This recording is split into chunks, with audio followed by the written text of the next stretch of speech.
A gente usou muito o terreno a nosso favor e dependendo do ângulo que você olha dessa casa, ela está mimetizada, ela quase some no terreno.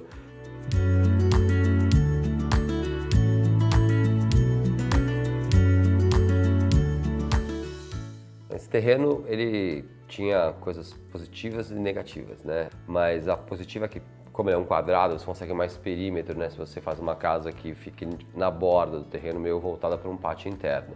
O lado ruim é que você estava numa esquina e tinha, como tem um pátio interno, você acaba ficando um pouco mais exposto, né, aos passantes da rua e tal, né? Você fica com duas ruas olhando para o seu lote. A gente criou meio que dois morrotes que fazem uma separação visual entre o miolo do terreno e a rua.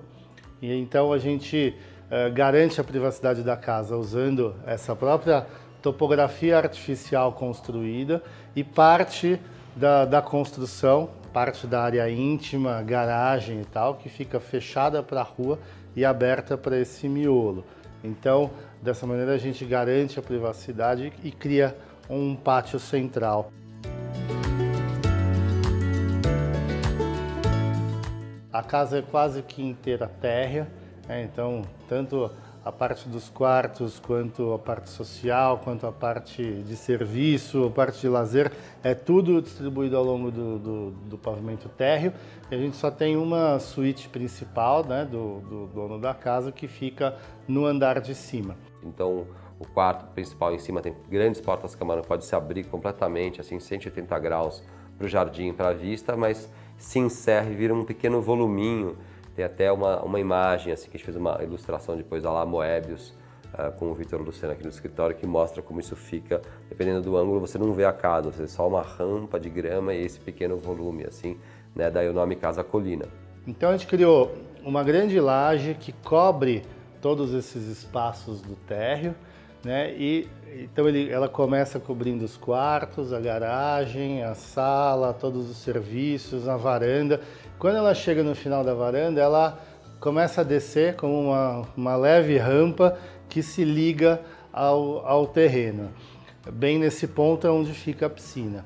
Isso acabou até gerando uma situação interessante que a gente não percebeu direito na hora, mas depois e acabou virando realidade, que é você subir a pé para essa rampa de grama e se jogar do alto da piscina aí a 3,5 metros de altura. Eles usam tanto isso que tem até umas lixas assim para ninguém escorregar e pular do jeito certo. Então foi um bônus de brincadeira do projeto. Em cima de toda essa laje a gente cobriu com grama, né? Então é um grande gramado que cobre todo esse pavimento e o quarto do casal é quase que uma caixinha que pousa em cima desse gramado. Então, um jardim de um lado, um jardim e o pátio do outro, que vira a sala de jantar, e depois da sala de jantar, toda a parte que fica parcialmente embaixo dessa rampa, que é a parte do lazer, né, churrasqueira e esse espaço de convívio coberto, e a piscina que abraça isso e entra embaixo da rampa também para criar um espacinho mais coberto da piscina e tudo mais. Então, quando a gente olha a casa de cima, hoje em dia, a gente vê um grande gramadão no meio e a nossa intervenção, que é essa laje em forma de U, também é um gramado. Então, a casa quase que some na paisagem, se destacando inclusive dos vizinhos, né, que são casas muito maciças, grandes e altas, né? A gente sempre quis uma coisa mais delicada que tem a ver com o lugar, com o programa e tudo mais. Quando a gente olha a casa, a gente vê claramente, né, essa grande laje de concreto que dá a volta em todo o terreno. Além disso, a gente vê a borda dessa laje. A gente cria uma estrutura esbelta, então são pilares metálicos fininhos que organizam a estrutura dessa laje superior. E o outro desafio é a impermeabilização, né? Como você lida com todo esse teto-jardim extenso, a rampa, caídas e caminhos de água, vigas invertidas. Então tem um trabalho técnico grande aí. A piscina, todo o revestimento dela é com pedra mineira, que também é uma pedra mais natural, que tem formatos diferentes. O desenho das pedras, cada pedra tem uma cor, né, uma tonalidade diferente e que dentro da água, a hora que bate o sol na água, fica com uma luz super interessante. O volume em madeira dos hóspedes. A gente fez em painel ripado de madeira que vira também as venezianas dos quartos que se abrem para o pátio. Assim, elas abrem portas camarão, que abrem 100% para os quartos. Então, quando estão ocupados e os hóspedes estão lá, curtindo lá fora, ela fica totalmente aberta.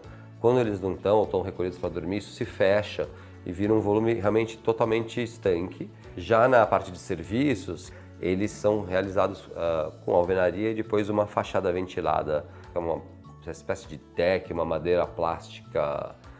Madeira plástica porque ela é 70% pó de madeira e 30% um polímero, que deixa mais fresco as partes que estão diretamente ligadas ao sol, porque ela ventila, ela respira e protege do sol o interior. A gente tem essas estratégias de ventilação com grandes aberturas de vidro, sempre ventilações cruzadas, espaços que fiquem agradáveis. Ao mesmo tempo, ela é muito... Além da ventilação, a gente tem essa grande cobertura verde que, de certa forma, faz um isolamento térmico na casa bastante interessante. Já a porção de vidro que fica voltada para o pátio são grandes portas de correr que se abrem quase totalmente. Acho que abre algo como 9 metros de vão, então ela fica... A casa vira uma grande varanda para esse pátio, ela se abre de uma forma muito extensa e no lado oposto ela se abre um pouco menos, mas abre também para a gente ter uma ventilação cruzada, porque em Porto Feliz, né, é um lugar bem quente assim no verão, o uso do jardim acaba sendo algo que ajuda na eficiência energética da construção.